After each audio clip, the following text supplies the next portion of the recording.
அமெரிக்க தேசத்தெல்லாம் போய் பார்த்தீங்கன்னா இவ்வளோ பெரிய வீடு கட்டணும் அப்படின்னு நீங்கள் முயற்சி எடுத்தீங்கன்னா அதிகபட்சமாக 3 மாதம் தான். எத்தனை மாதம்?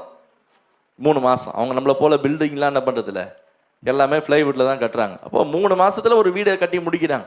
இப்போ நமக்கு எது தேவைனாலும் உடனடியாக நமக்கு செய்வதற்கு எல்லாமே என்ன பண்ணிருச்சு, வந்துருச்சு.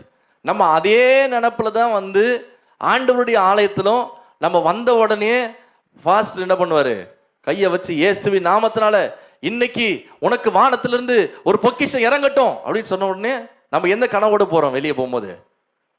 அம்மே போன வாரம் ஒருத்தர் சொன்னார், சர்ச்சு முடிச்சுட்டு போகும்போது அப்படியே ரோடே பார்த்துட்டே போகிறாராம். ஏன்னா பணத்தெல்லாம் மூட்டையாக கட்டி என்ன பண்ணுறாங்களாம், நியூஸில் பார்க்குறாங்கல்ல, பணம்லாம் மூட்டையாக கட்டி எங்கே போடுறாங்க, நிறைய கீழெல்லாம் போட்டு போயிடுறாங்களாம். அதனால் நான் எப்பவுமே பிரதர் வாரம் சபைக்கு வந்துட்டு ஆராதனை முடிஞ்ச உடனே விசுவாசமாக